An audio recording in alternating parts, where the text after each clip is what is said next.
Hi everyone, how you doing? I haven't made a video in a few days, so I thought today I'd talk about how to use a defibrillator.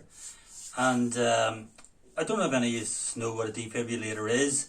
It's if you're having a heart attack, instead of using the CPR, the defibrillator is it shocks you. So it does. You press a button, it shocks you, right? So I'd been to a first aid course and we got one and worked there a while back, and touch wood, we haven't used it yet. But if you're doing CPR, basically CPR, it's quite good. But the percentage of people that are sort of saved by CPR is definitely not as high as a defibrillator.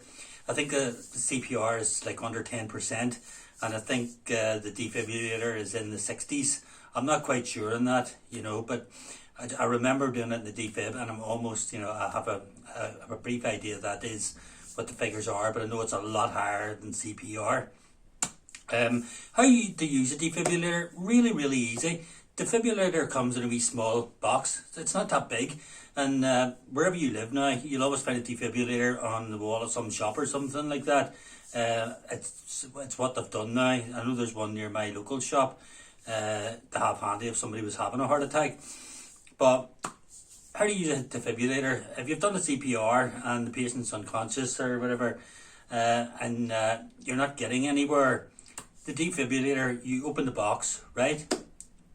You'll see the actual machine. There's a button there, and there's the two pads, just like a TENS machine.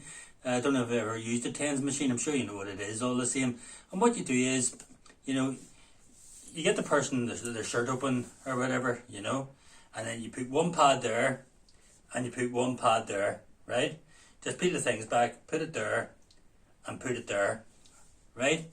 What you then do is press the button on the defibrillator, and you just sit and you wait.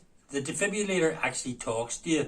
It sort of tells you what it's doing. It's sort of saying, I'm in the middle of the process, blah, blah, blah. And mainly what the defibrillator does the first time, it's like an ECG machine. It will not shock the patient if the patient is not having a heart attack. So whenever it's actually running the first test, what it's doing is basically what an ECG would do. Seeing if the patient is having an actual heart attack, the patient just might have gone unconscious, fainted or something like that, and maybe been out cold and showed the signs of a heart attack. But anyway, a defib will actually test the person for a heart attack. Once it runs that test and the person is having a heart attack, it will then shock the person, and then it will wait and see 30 seconds or whatever, and then it will shock the person again. Now, hopefully you get a response by then, but I've actually jumped ahead of myself, because while you're doing CPR, the minute you start CPR and before you even bring the defib, you get somebody beside you, one of your fellow colleagues, or if it's a shopping centre, somebody that's there, or if it's, in work, a work colleague, but you get them to phone an ambulance right away.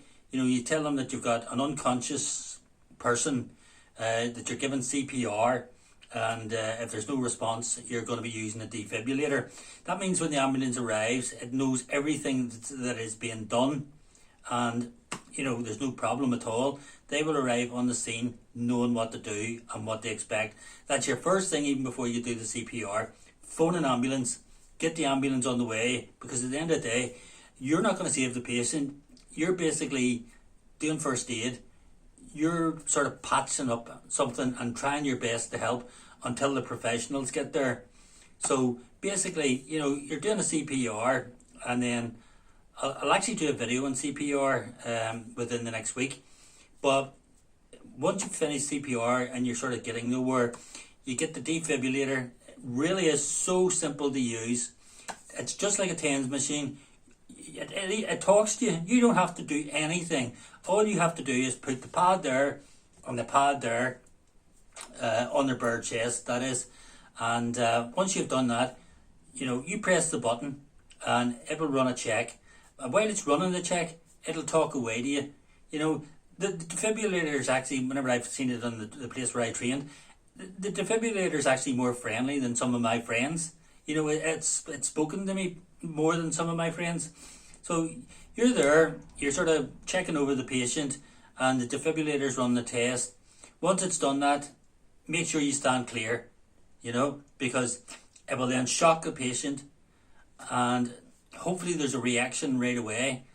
And don't you go touching the patient straight after they've been shocked. You don't want to be getting sort of electric shock yourself. Once they've been shocked, you wait a minute, see what happens, and then it shocks again, and then see what happens.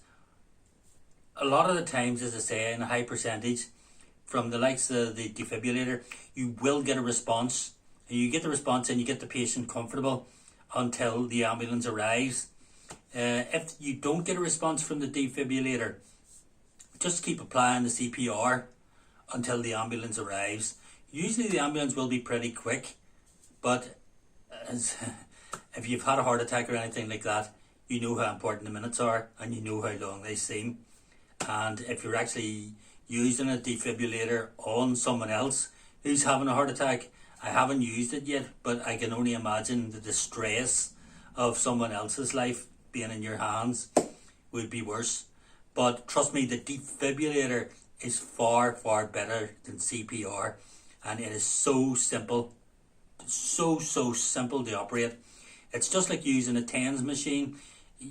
If you forget what to do, you don't even have to worry, because the machine is programmed to talk you through it all. The only thing you have to do is open the box and put the two TENS pads on the right spots there and there. And then once you press the button, the machine talks you right through it. And hopefully by that time, the patient would have been shocked back into consciousness, and you have sort of made them comfortable, and the ambulance has arrived. And that, my friends, is how to use a defibrillator. A very, very important piece of equipment. Thank you very much for watching. If you have a YouTube account, feel free to subscribe to my channel. Hit the wee bell there so you're notified of all my new posts. And please leave a comment. It's good to hear, I've never been in the case where I've seen somebody being defibbed. If you have, I would love to hear what happened. Was it you that used a defibrillator? Let me know your experience. But it's nice to talk about, each other's experiences. So, I have had a heart attack, I've had a stent, but I'd love to hear, all your experiences. Have you done CPR? Have you done the defibrillator? Have you been there whenever someone's had a defibrillator? Join my channel and leave your comments below. But in the meantime, take care, my friends. I will be back tomorrow with another video. And thank you very much for watching. You take care. Bye-bye.